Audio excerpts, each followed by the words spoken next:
afternoon, everybody. My name's Elliot. I'm here to discuss commercial propagation of Gladiolus corms.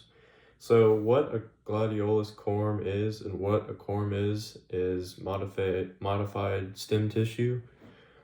It's a geophyte, as we learn in class, and some ways commercial producers of specifically these corms, to distribute to nurseries, to sell to a consumer, maybe a homeowner, home gardener, landscaper, botanist, anybody who wants this beautiful flower so they can enjoy it.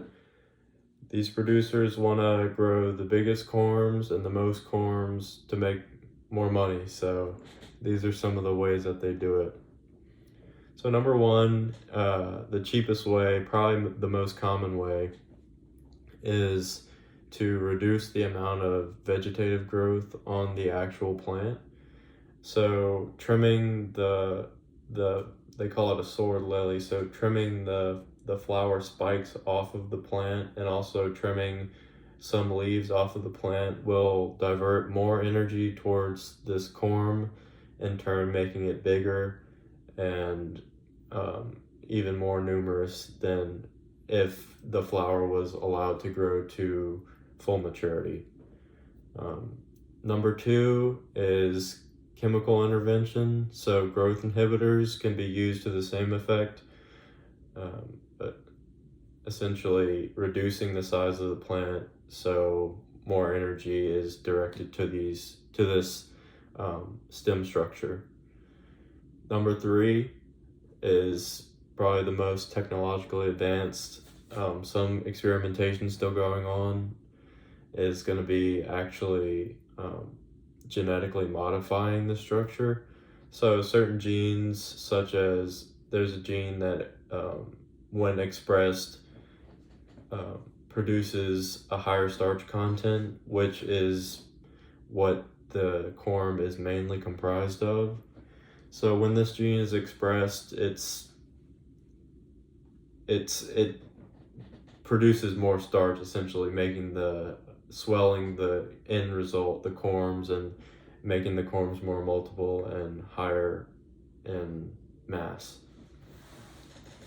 I guess some other things I would say is that it's very hard to have more than one corm per growth cycle on a gladiolus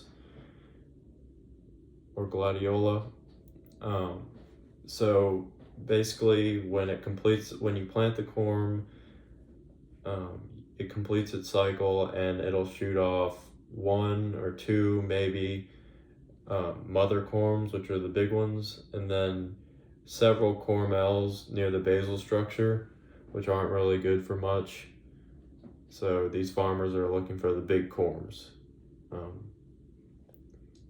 And one other thing is that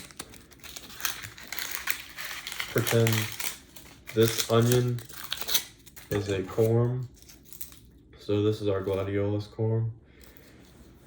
To increase profits, farmers will actually take the corm and cut it in half, splitting the basal, and basically shoots can form out of either half of this corm.